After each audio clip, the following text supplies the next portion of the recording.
Bonjour. Rappelle-toi, hier nous avons vu que le roi Nebuchadnezzar a eu des songes. Nous découvrirons aujourd'hui un autre roi important, puisque c'est le pharaon d'Égypte, qui lui aussi a des songes. Nous lirons dans Genèse 41, les versets 1 à 8. Mais juste avant, prions. Notre Seigneur et notre Dieu, nous voici humblement devant ton trône de grâce pour te remercier pour tes bontés, ton amour, le salut que nous avons en Jésus-Christ.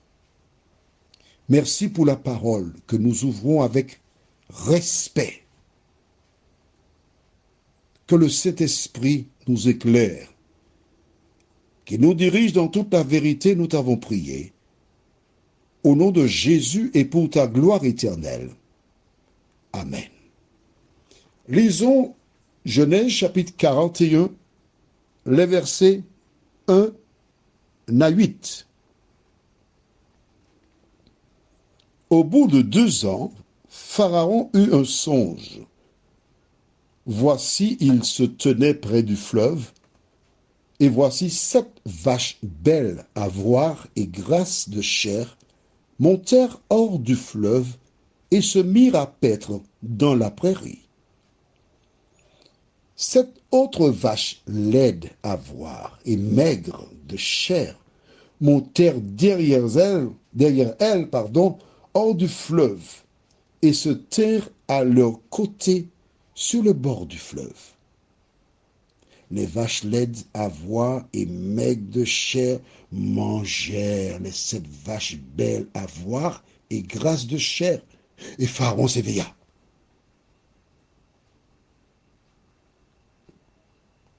Il se rendormit et il eut un second songe. Voici, 7 épis gras et beaux montèrent sur une même tige. Et 7 épis maigres et brûlés par le vent d'Orient poussèrent après eux. Les 7 épis maigres engloutirent les 7 épis gras et pleins. Et Pharaon s'éveilla. Voilà le songe. Le matin, Pharaon eut l'esprit agité. Et il fit appeler tous les magiciens et tous les sages de l'Égypte.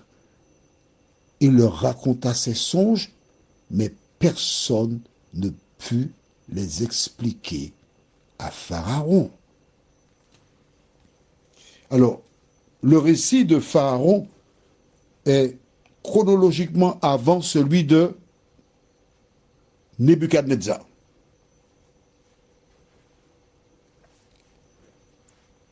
Nous voyons que ce sont 2 monarques à qui Dieu donne des songes. Dieu leur parle. Dieu voudrait les intégrer dans un projet.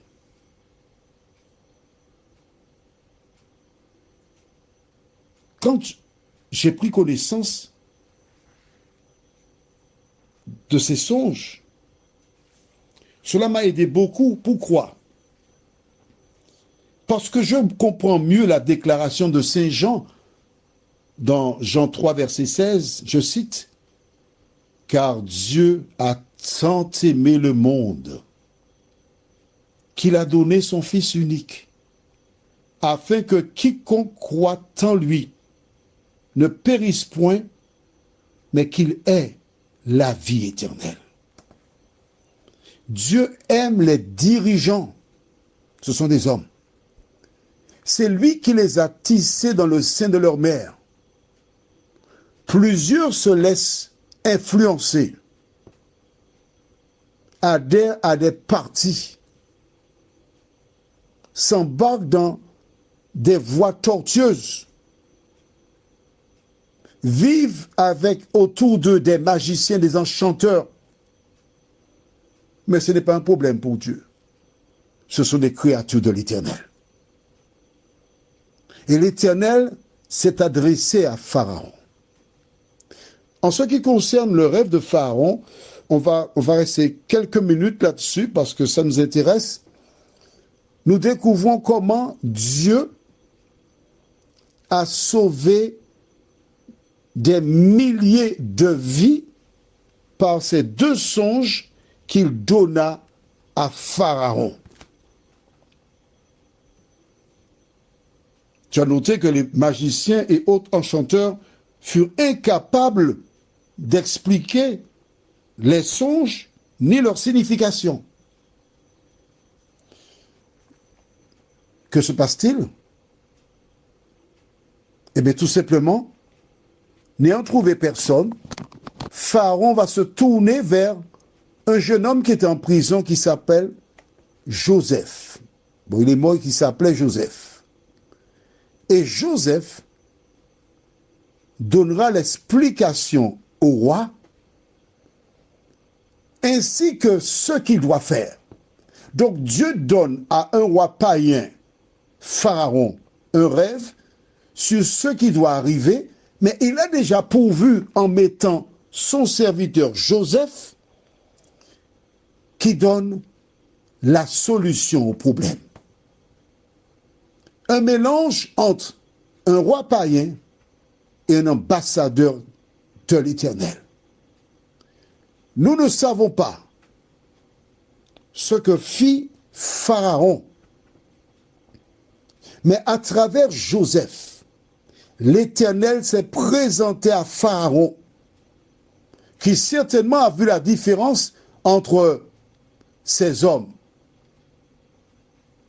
ces magiciens, enchanteurs, qui enchantent vraiment, et Daniel, homme de Dieu, qui n'est pas impliqué dans les choses occultes, mais qui lui donna le songe et la signification. Il avait déjà un premier indice. Mais il n'y a pas que Pharaon.